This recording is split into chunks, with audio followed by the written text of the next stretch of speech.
How's it going, guys? My name is Zach with the Movie Castle, and today we're going to be taking a look at From Beyond. This is from 1986, directed by Stuart Gordon, and stars Jeffrey Combs, Barbara Crampton, Ken Foree, and Ted Sorel, and is of course based on a short story of the same name by H.P. Lovecraft. And actually, this is kind of an interesting idea. If you guys have been watching the channel, just recently I talked about Reanimator, a really good cult classic film if you haven't seen it. But Reanimator, I feel, is actually part of two different trilogies. Obviously, you have the Reanimator trilogy with Bride of and Beyond Reanimator. But I feel there's a second trilogy of films that it's part of. Films based on short stories by H.P. Lovecraft, directed by Stuart Gordon, and starring Barbara Crampton and Jeffrey Combs. You get Reanimator, From Beyond, and then later on they would make Castle Freak based on The Outsider. And I really do like this idea of taking the same pieces and building them into something new, creating a sense of familiarity, yet something completely different. And this is a really cool film.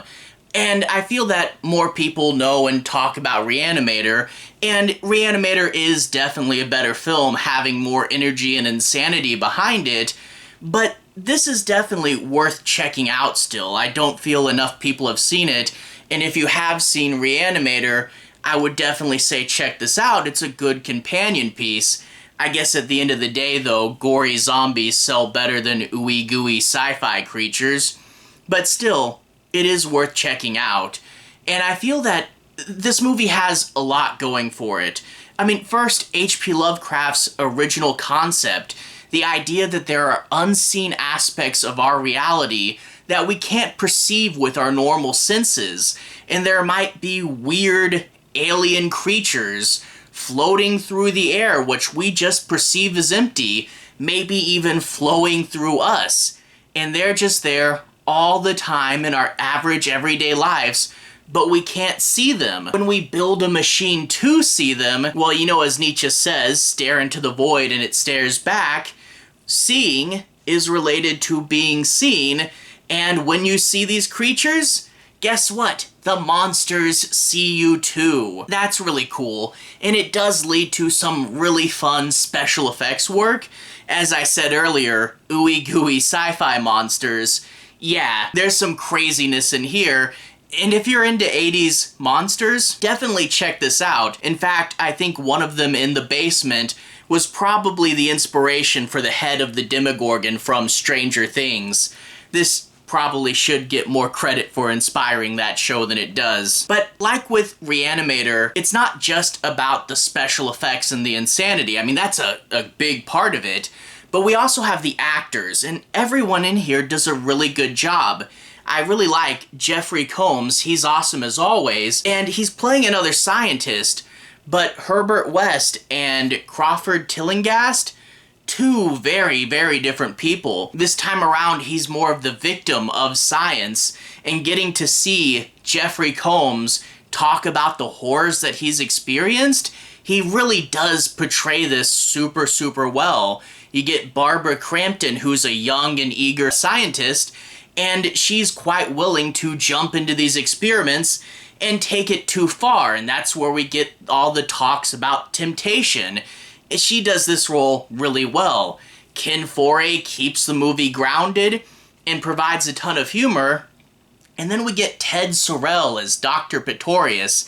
And yeah, they took that name from Bride of Frankenstein. Not sure why, but whatever. But the idea that he is someone with a bunch of power and influence in the scientific community, but behind closed doors, turns out he's a super creep. And sadly, with news stories that have been coming out, this plot has even more relevance today. And to get to see Combs, who was someone who was caught up in this guy's web and couldn't do anything about it, he didn't have any power, it's another one of the horrors that he has to portray. The way he says it always ended in screaming.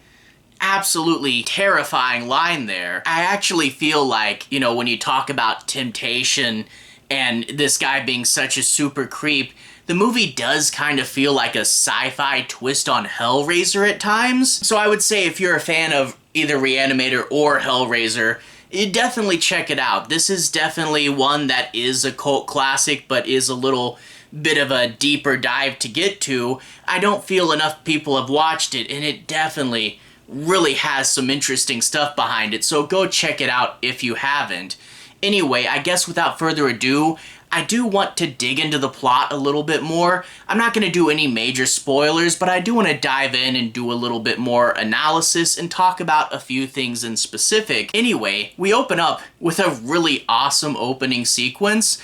We get Jeffrey Combs and he's manning this bank of computers. It's an attic room and the whole room is lined with these computers, and then a bunch of cords lead to the center where you have the resonator. Big tower with a glowing purple ball and a bunch of tuning forks on the top. I really do like that, you know, you had Reanimator, which is more chemical and biological science, and now we're moving into computers, which makes it similar but different than the last movie. And also, when this thing fires up, talk about tension and buildup and just really making it seem crazy. The idea that, you know, these tuning forks start glowing and we get this purple light. In the original short story, they actually say that that's ultraviolet light. Humans can't normally see it, but it's one of the first things that you start to see when the resonator expands your senses. And then we get like wind blowing out of it, things vibrating, and it's a ton of buildup.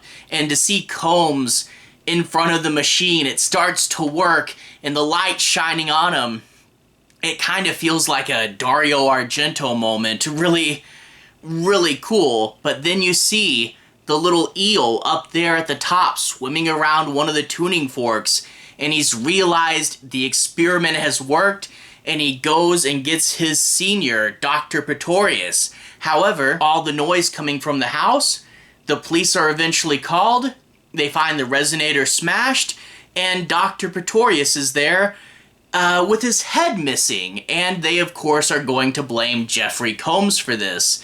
And that's where we get Barbara Crampton coming into the picture, and she starts to examine Combs, and she hears his story. The idea that they're stimulating the brain and developing senses that people don't normally have to perceive more aspects of reality, and he references that it stimulates the pineal gland, and a scan of his brain shows that it is indeed enlarged. And she says, what if most schizophrenics actually are just more perceptive and their brains are different? And she begins to think, maybe there's some sort of valid research that they're doing here. And under the guise of saying, I want to take him back to the house and recreate that experiment as a sort of therapy, you can tell that she really is more interested in if the science is real. They get Ken Foree as a cop who is going to be monitoring this to make sure that Jeffrey Combs doesn't go crazy, and he starts to fix the machine. And I do like the way Combs portrays this, where he first tries to destroy it, and they kind of wrangle him in, and then he gets brought back into the web and starts fixing it and, like, you know, going on and on about how the machine works. He was scared of it, but so easily he's pulled back in. And of course the resonator works, they start to see the other world, and it turns out that even though Dr. Pretorius did die, death was more a doorway for him, and now he's on the other side, changed in a strange and mysterious way, and trying to reach out for control from beyond. Yeah, that's pretty nuts. And you would say, okay, so they have the machine and they can just turn it on and off.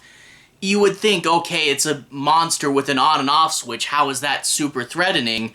But I do like how in this movie, that's kind of the thing, you know, it is about temptation. It is something, and Ken Foree will constantly point out, we can just turn it off and leave it.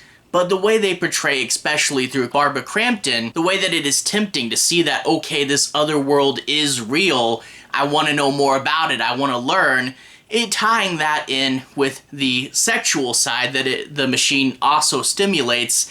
Yeah, towards the end of the movie, things are going to get weird, and we're going to get a lot more craziness. And I guess you could say, you know, with sexuality being more at the forefront, and also with, you know, some of the gooey monsters being a little extreme, I can definitely see how this wasn't for everyone, and it did kind of get a little buried. But the movie did over time develop its cult following, and if you haven't seen it, I would definitely say it's worth checking out.